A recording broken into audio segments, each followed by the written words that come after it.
we all know what is going wrong. That we do know. We all know that every single day we wake up to another thing gone wrong. So what is going wrong is not actually my worry. It might even accelerate because it seems like this regime is committed to nothing but destroying our country so that it's unmanageable. And then people either revolt or result into all these ethnic camps and so on and fight or whatever. It's survival techniques on the part of the regime. The real revolution actually took effect in June last year when the Gen Zs went to the streets, and not only Gen Zs. Media reported about 25 million Kenyans were out there on the streets, basically saying they don't like the direction the government, the country is going, and the fingers are pointing to the executive. The executive was using the finance bill and all of that to sanction the destruction of the country and the economy of the country in particular. And so I want us to focus on way forward. I mean, like, how do we get out of this mess? And Comrade Miguna has, I think, among all those that have been talking about the way forward, I think he's the most focused on the line of action. Because you cannot act benevolently with a dictator. You cannot act kindly, as in, tolerate any more exploitation and destruction of the country. So we've got to put all hands on deck in order to turn things around. And if a clique of people, less than 2,000 people, are against 55 million people, then it's incumbent upon 55 million people to come together. If you're drowning, you don't begin to think where the sandwiches are on the boat. If you're having an air crash, you don't look for your bags. You don't count, how much change you have in your pocket. You treat, survival as a rescue operation. What we need in Kenya is a rescue operation. And it's upon all those progressives and those who want change to ditch their, little differences here and there and come together for the salvation of the country. It's not a one-man show. It's not Kigame. It's not Miguna. It's not Hillary Gondi. No. It's all of us coming together and everybody taking a position and standing against oppression. That is where our effort needs to concentrate, not on which new headline has come to bear on, in the media. So all these side shows, withdraw the CJs, security, or Gashagwa this, and the Luo Nation that, and the Rift Valley this, and the Luya that. All these are side shows in order to distract us from the main cause. And we need to stay our eyes on the goal. What is our goal? To throw off shackles. You don't throw shackles by sitting down to negotiate with the one who's putting shackles on you. And so that is something I would want to put across very strongly, that we need an emergency operation to come together the way firefighters fight fire in order to get out of a tragedy. But let me finish by mentioning two things, because these are opening remarks. And I want to make a couple of comments on the tragedy of lost values in our country. Every time we talk about values, people think, it's these Christians trying to say we need to be good people and all of. No. It's about fidelity to the Constitution and the law. It's about foundational principles without which we cannot run government or any society. And those are clearly articulated for us in Article 10 of our Constitution, Chapter 6, puts out a lot of information on integrity and qualification for leadership.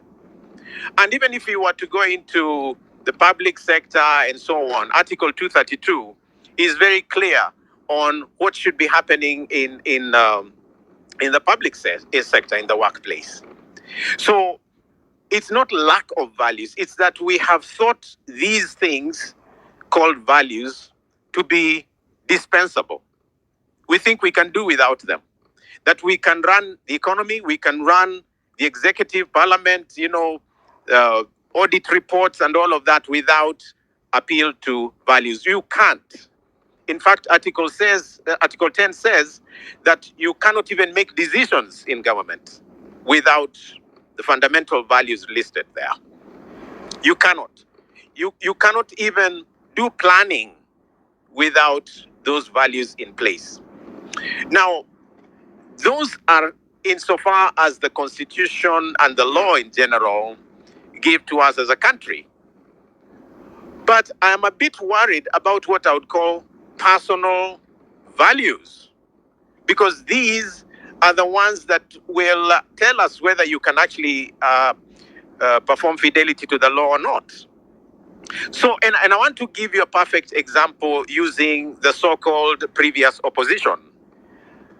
The guys that were, with Honorable Raila Odinga and the rest in ODM, and then they were considerably playing, I would say, role-playing the aspect of checking the government, excesses and so on. So they were the official opposition, so to speak, for argument's sake. Now, so when you see people that were formerly in that space come into government and behave and argue and reason like stooges of the executive, then the fundamental question is not whether one has positions in government or not. It is that you can't trust them. Because if they were against abductions before, and now seem to say, because we are in government, you need to understand why the government is abducting, then it means that they are people without principles. And C.S. Lewis used to call them men without chests. If you read The Abolition of Man, men without chests, because you have no, moral muscle to be able to distinguish between what is right and what is not right, what is good and what is not good. And so if you hold a position and you are valueless, or you are a man or woman without chest, that is a tragedy. And so it's no longer, something I can say without pain in my heart, that as Kenyans, we need to look at the character of the individual. You know how they have been in high school and college and the workplace where they have worked, what kind of testimonials people have on them. And by virtue of the past record and meritocracy that comes with it, then decide who we can trust with leadership and who we can't. It's not about rhetoric. It's not about answering questions right in a debate. It's about whether we actually are people with chests or without. And so I'm very worried about that, because the way we are going, it would seem to me that come the next election, some people are still going to take money from these politicians that have been exploiting us, that some people are still going to play dirty party politics. And I would say, for example, the parties in Kenya really are ideology-less. So that today you wonder if somebody moved from one party to the other, are they moving into that party because the party has ideology or because it's an opportunity to get into office? So I'm very worried about values. But the second thing, and maybe the last thing I'll say in my opening remarks, is that I am extremely worried about the economy, because the measure of the health of any nation or society is whether the people in that society can put food on the table, whether they can go to work and come back home in the evening with a loaf of bread for the family. It is whether they are able to travel. I'm on the road now. I'm observing. It's a Sunday evening in Kenya, and it used to be that the highway I am on now used to be a beehive of traffic. It's empty. It's empty. I mean, people are having to think: should I travel? Should I not? And that, of course, puts down. It brings down incomes and the power of the shilling, for example. Now, so I'm worried about the economy because the government seems to play down a lot of things that are going wrong. For example, since 2023, we know that we have been operating without a budget. The 2023 budget was in dispute. The 2024 budget was rejected.